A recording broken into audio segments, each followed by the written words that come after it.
And in this half hour of Newsmaker, it's going to be Republican Assemblywoman Marjorie Byrnes, who joins us now. Assemblywoman, thank you for calling in. Well, good morning. How are you, sir? Doing well, and yourself? I'm pretty good, other than the fact that I've got a bird flying around inside my office. So if there's all of a sudden a hesitancy in my talking, it's because I got dive bombed. Okay, well, that's okay. Well, that's the state capitol in Albany, I guess. Assemblywoman Marjorie Byrnes, Governor Andrew Cuomo wants nationwide police reforms. State police put out a statement after the governor said that, slamming the governor for not backing up the police in New York State and state police in New York State in this emergency situation with the protests and more the rioters than the protests. The president says he wants to send the military into cities that are violent from riots. New York State Attorney General Tish James says she'll fight that in court. So a lot's going on today, Assemblywoman. Oh, absolutely. And so it's a very serious situation out there. In every community, even if the community hasn't experienced any level of riots yet, there's at least threats that I hear on social media that they may. So it's important for everybody to be concerned. Assemblywoman, it's phase 2 today for Western New York. That includes nearby Allegheny County. Your thoughts on things opening up for places like Alfred and Wellsville, New York? I know that's out of your district, but a lot of the state lawmakers have been talking about that. They were not pleased that there was a delay in opening things for nearby Allegheny County. No, I totally agree. The way they divided up the regions, where there would be significant rural areas tied in with metropolitan areas and require that entire region to pass the metrics, made it very difficult for a number of regions to be able to pass and get approval, even if they themselves have had very little to practically no coronavirus cases. So I'm exceedingly glad, though, that we can start opening Allegheny. I don't think... Well, I wanted the regional approach.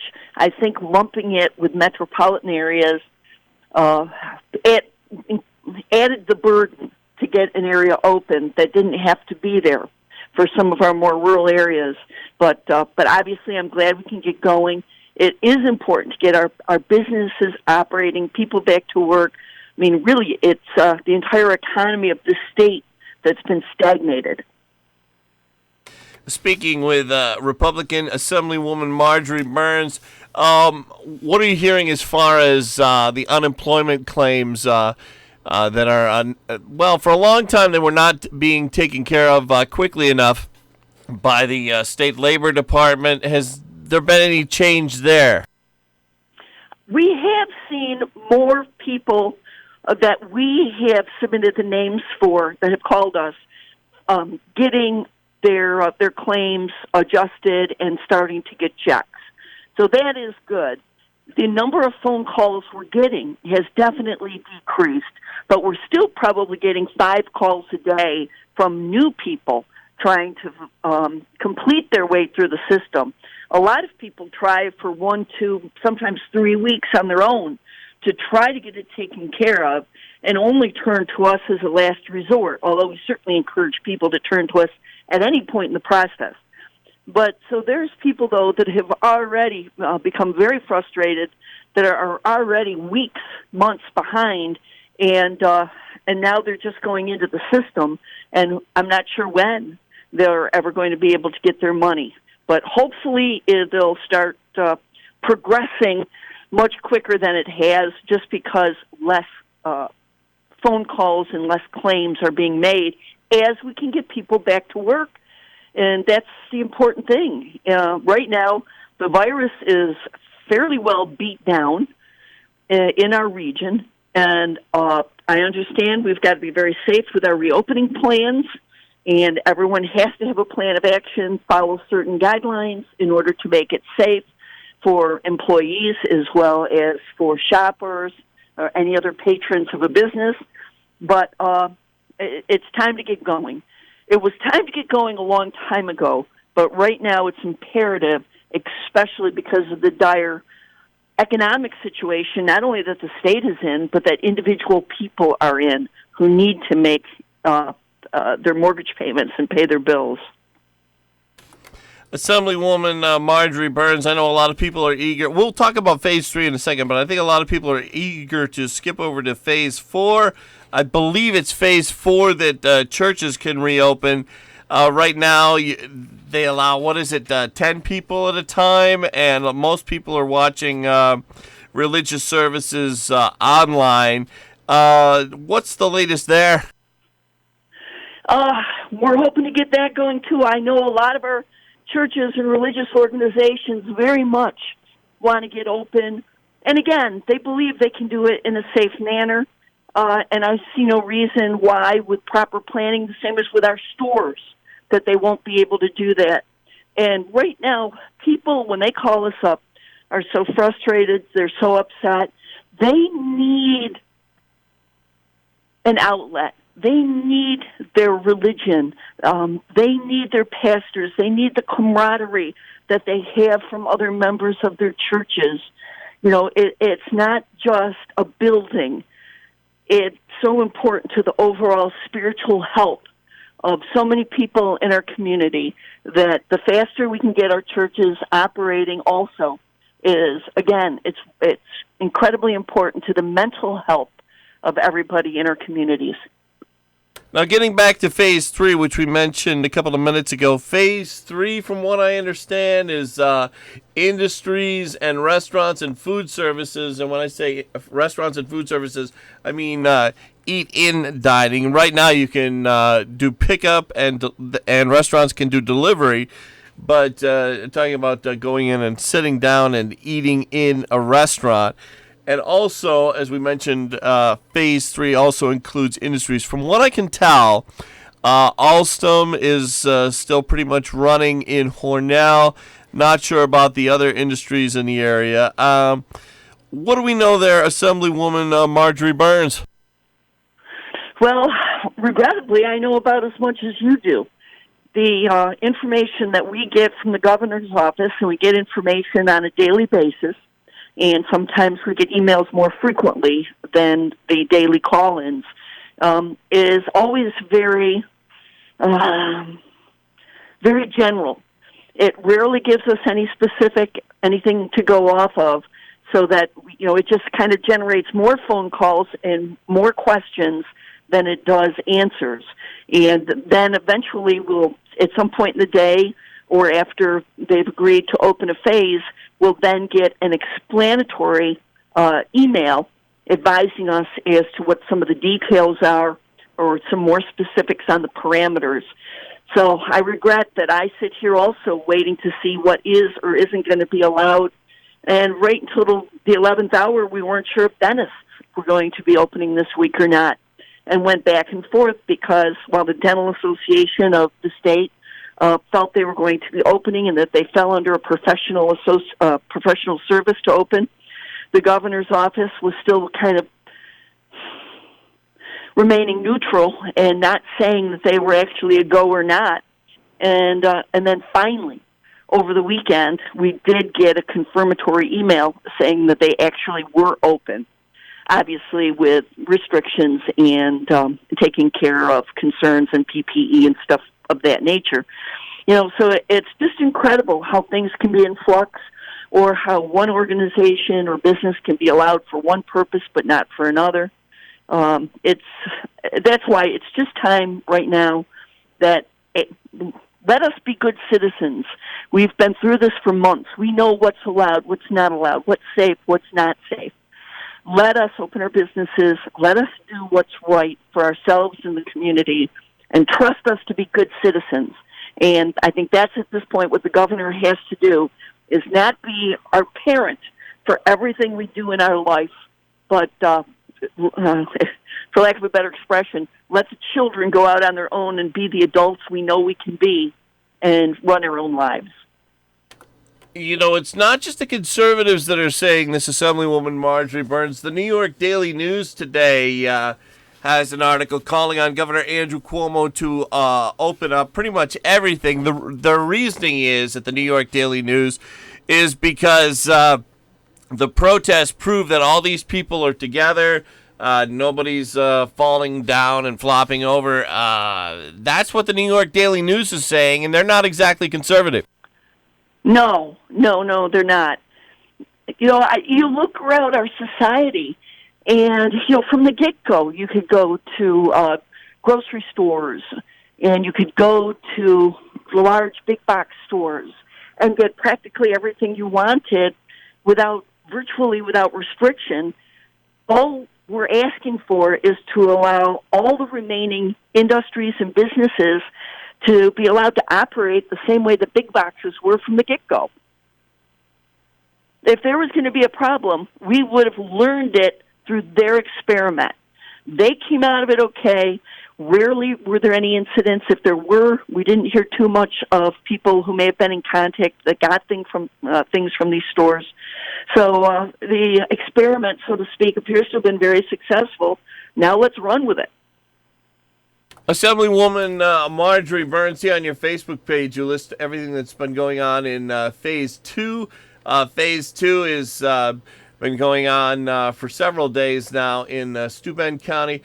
Phase 2 includes all office-based jobs, real estate services, essential retail in-store shopping, vehicle sales, leases, rental sales and leases, commercial buildings, and so importantly, or from what I hear from so many anyways, barbershops and hair salons. Oh, I've got my appointment for Friday morning at 10:30. Cut the firm.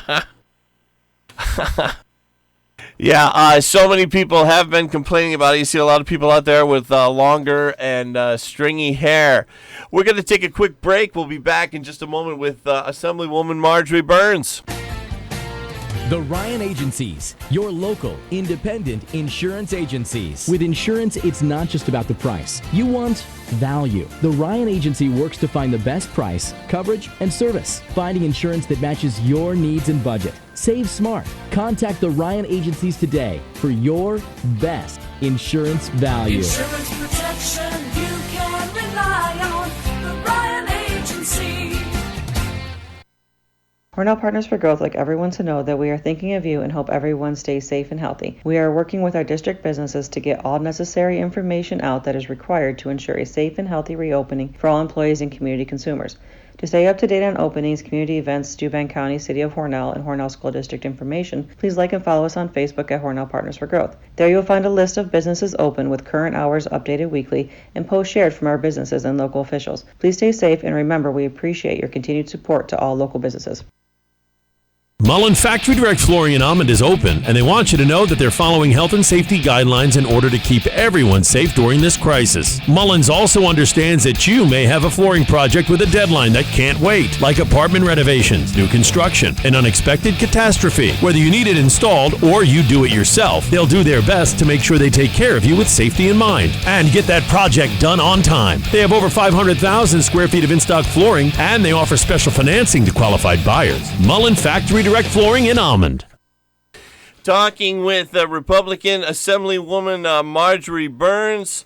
Assemblywoman, you're going back again to Albany next week. Wondering, what do the Democrats want for criminal justice reforms? I'm actually not sure. I got an email yesterday advising me that the Democrats, the Speaker of the Assembly and the President pro tem of the Senate issued a press release indicating that the Democratic majorities have come up with a new package of criminal justice reforms and other matters that they feel need to be addressed right now because of what's been happening over the incident in the other state. So because of that matter and a lot of the protests and outside agitators who've come into some of our cities and communities and done a pretty good job of destroying them and destroying businesses, they want to get back and come up with some package of bills. We're hoping that on Wednesday, tomorrow, lose track sometimes of the weeks nowadays, that tomorrow we're going to do a Zoom conference among the minority in the Assembly, Republican minority, to have a better understanding of what we can anticipate next week. But originally, the session was supposed to be ending this year on June 3rd, but they've made it clear we'll be back next week. I imagine that one of the things that they'll push for, because Governor Andrew Cuomo has been calling on this to be a nationwide thing as far as police reforms go, is no more chokeholds. And this is, of course, due to the death of George Floyd. On the topic of chokeholds, Assemblywoman Marjorie Byrnes, do you have any thoughts on that? Just wondering, you were a judge. What would that be like, do you think, for a police officer who's told no more chokeholds? I'm not exactly sure how each department has its rules, its internal rules and regulations drafted. Obviously, what happened was beyond horrible, and certainly beyond any question in my mind is deserving of a criminal prosecution for murder. To me, that just jumps out from everything I've known as a prosecutor and as a judge. But what I don't understand, though, is why that horrible situation, which can be dealt with in the criminal justice system and hopefully is appropriately and done quickly, is leading to our neighborhoods here being destroyed. I know everything that I've heard is that there are outside agitators, Antifa for one, from other areas of the state or country that are coming in order to intentionally take peaceful protests and make them violent for their own personal gain. Whatever their rationale is, destroying society seems to be number one on their hit parade, and that's frightening. So I would be interested to know what police policies are, what types of things are allowed or not allowed, because just throwing out the term chokehold obviously brings to mind a lot of really, really horrible bad things. But I need to see how it's defined, how it's allowed or not allowed to be used before I'd be in a position of really saying that something should be totally banned or not banned. Yeah, I mean, you talk about chokehold. I was that a chokehold, what that officer did to George Floyd? I mean, I've never even seen something like that before, where someone's neck is stepped on for 9 minutes. That was completely unjustified, completely out of control. And from everything you see from the video, numerous videos that were put out, George Floyd wasn't even a violent suspect. But, I mean, that was just inexcusable, as everyone, both left and right, seems to agree on. Yesterday, Bath Village Police Chief Chad Mullen put out a statement saying that there was violent threats against the entire village of Bath. Someone calling for an anarchist calling for burning down all of Bath. So I guess we live in the times of see something, say something. That's really true. These are our communities. These are not communities that outside agitators can or should be allowed to come into intentionally to cause problems and destroy them. I totally understand the desire to protest. Obviously, I'm not an African American, but I know a lot of people who are. I grew up in the city of Rochester, and they really do believe and that years, decades, lifetimes of the way they are treated, has led to an incredible amount of pent-up rage. And, and maybe I can't understand it because I am Caucasian. And, so I accept what they say is very heartfelt and very honest.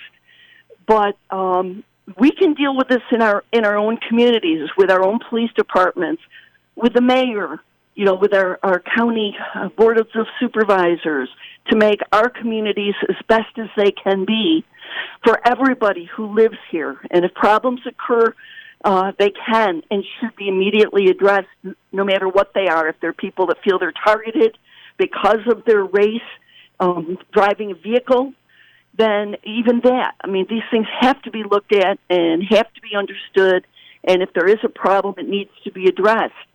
But to look at people from other than this area whose only game plan is to come in and to do everything they can to destroy our communities just for the sake of destroying our communities because they can create anarchy is horrible.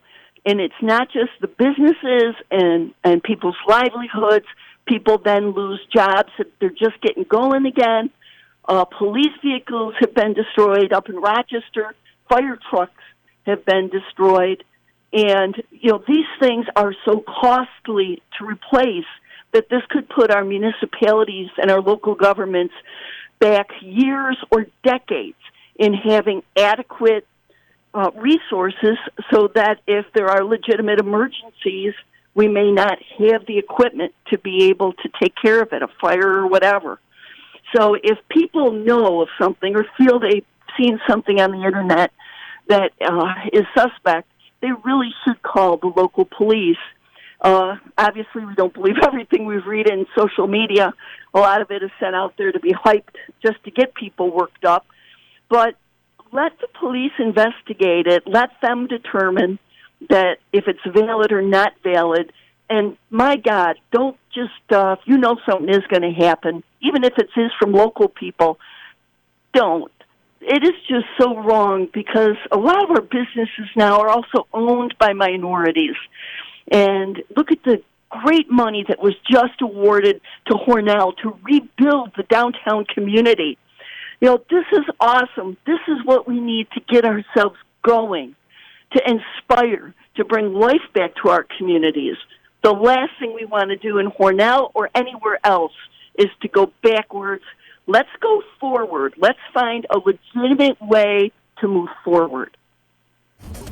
We've been speaking with Republican Assemblywoman Marjorie Byrnes. Before we let you go, Assemblywoman, have you heard anything in the talk there in Monroe County? Will there be a curfew in Rochester? There was not one last night. What do we know? As far as I know, yesterday or last evening was fairly quiet. So unless something happens today, I would not anticipate a curfew in the city of Rochester tonight. And we were part of a conference call with Adam Bello, who is the county executive, yesterday. And he has explained and keeps us informed about everything going on there, as well as Ian Coyle and Jack Wheeler keeping us informed about everything in Livingston and Steuben County.